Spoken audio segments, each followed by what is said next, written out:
Hi guys, in this video we're going to take a look at an augmented reality game for iOS called Meddling Martians AR. I've already reviewed the game on October 14th, 2017, yeah, quite a long time ago. But I want to bring this game up because I think it needs more exposure, and there are some interesting things that I want to mention about this game. Now this game is kind of an action game in a way that it requires the player to physically move around the environment.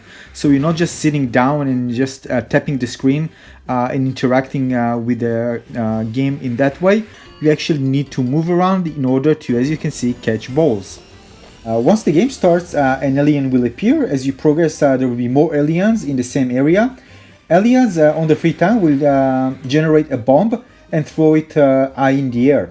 As you can see, the bomb can be thrown to different locations and heights, and it's up to you to use your bucket. In this case, the bucket is attached to the device, whether it's your phone, iPhone or iPad, and you need to capture it. So here you can see that you have these 4 pillars, and this is the arena. It's like 1.5 meters approximately. This arena is the area where those little guys can move. And in fact, the bomb itself can be thrown outside of this area. As you can see in a moment, it will be thrown about half a meter outside of the arena. Now you start with 20 tries, and if you lose all tries, it's game over, and you lose a try when the bomb hits the ground. That's why you need to make sure that you position yourself well in order to capture the bomb in the bucket and therefore progress in the game. Now, this is not in general good practice to have the two things together, having the device served as a as a 3D camera and your eyes into the augmented world, and also as a controller device in which you need to interact with the virtual content in the game. Those things need to be separate. For example, if you're catching something in the real world, you actually want your head movement to be separate from your hand movement. So you can look at the side, maybe there's something on the side that you need to pay attention to, and then quickly move it around and use your hand in order to capture something else. So in this way, the design is not perfected, and obviously this type of game will be even better if you're playing with AR glasses and a physical controller attached to your hand. This is why you're going to find yourself missing a lot of balls that already fall behind your waistline, because just imagine you need to keep the bucket straight in order for the ball to come inside. You can actually capture the ball if you just do like when you place the device horizontally, like facing down, you can still capture it, but of course it's not comfortable. And this is why we have a problem here, because if the ball is just about, let's say, half a meter from the ground, it will be very hard for you to also look where the ball is with your device, pointing the device at the ball location, also aligning it in a way that the balls will fall directly into the bucket.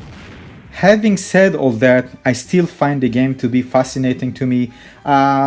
I think mainly because of the binding between the physical and the virtual. It felt so tangible. I think this is among the first games that I really felt like I was able to touch the virtual. I can actually feel it, the tactile feeling, and that's why it was so exciting to me.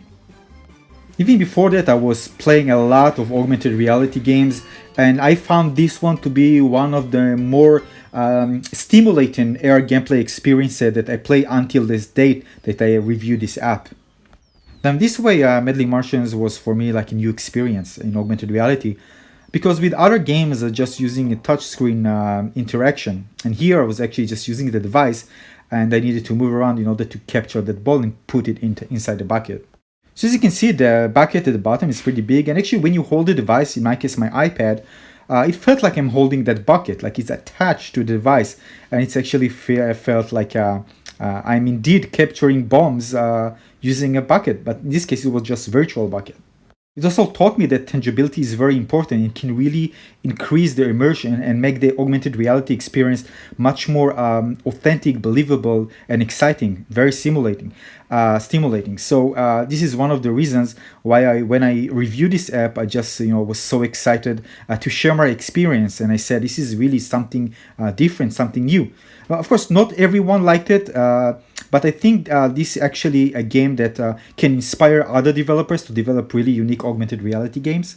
But what I'm telling you here is nothing new. Like in virtual reality, this type of design concept is well known, right?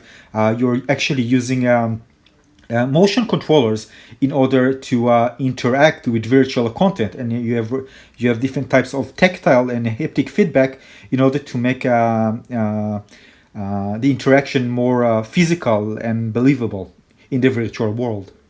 Even if you Google it, you find there are many haptic gloves and other types of accessories that were designed to give that tangibility in order to improve the experience when playing virtual reality games. And this will be also for augmented reality. It's like in the same area, it was in the same area, but instead of just being inside a whole virtual scene, you actually just seeing virtual content mixed with the real world. But the same applies here. Now, of course, this also shows the limitation of the technology because you need to hold the device, and this is actually what the limit of what the developer could have done in order to provide user with this tangible gameplay experience. When the only option for you is to hold the device and play augmented reality in this manner. Let's check out some gameplay.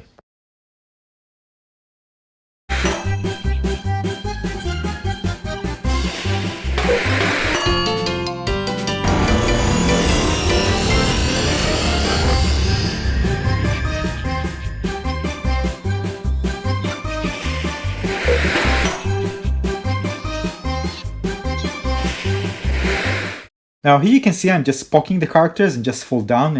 It gets me some time. The other one you see is running in because he can't throw the bomb outside of the area. I'm poking up again, and the reason you need to poke them a lot because if they throw the game in the same time, it's going to be very hard for you to capture many bombs.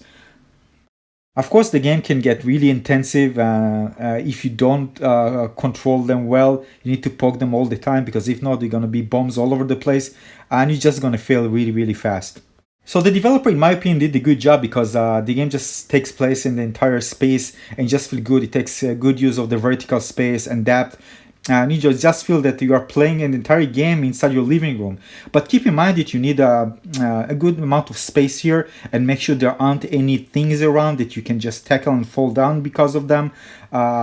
So again, if you're a kid playing this game, just make sure that there's enough available free space. And that's it. This is just a recommendation. So this is Meddling Martians. I personally really like this game, and it actually inspired me to think about many great ideas for augmented reality games. But it's not for everyone, and not everyone is going to like it. Yet I personally find this game fascinating, and I hope this version of this game will be available in the future. I don't know, for HoloLens 2 or for Magic Leap, because it can be designed much better than with the needed accessories. To make this game more comfortable and enjoyable to play in general. So this is it. So I'll see you on the next video. I have many cool videos for you, very exciting things to show you. Just don't forget to subscribe and press the bell button in order to get notified and when I release new videos. And I'll see you very soon. Bye guys. Bye bye. Have a great day.